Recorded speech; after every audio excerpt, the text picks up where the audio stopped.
আল্লাহর কাছে শুকরিয়া, আল্লাহ আমাদেরকে একটু কপালে রাখছে, আমাদের নসিব হয়েছে।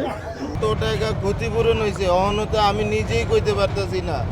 আমি অন জিনিস কার কয়টা এগুলা মিলাইলে পরে কইতে পারুম যে আমার কয় লাখ টাকার।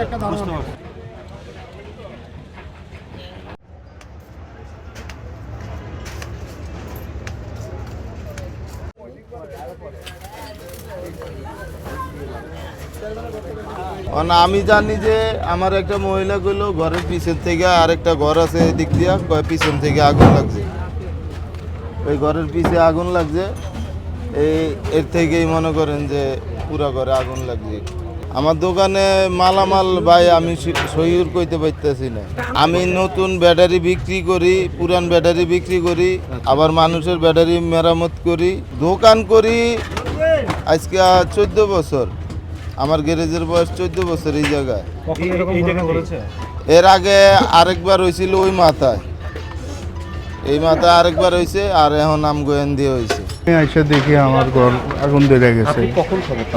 আমি সকাল 7:50 জি, আমি সকাল 7:50 দেখি আমার পাশেরটা জ্বলতেছে। আমি পরে আমার শাটার খুলছি, খুলে আর আমি কিছুই সরাইতে পারিনি।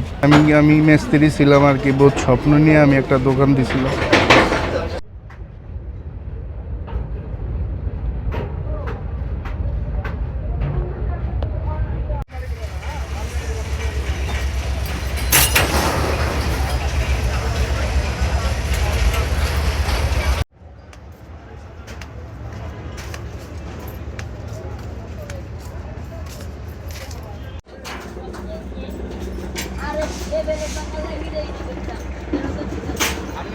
শেষ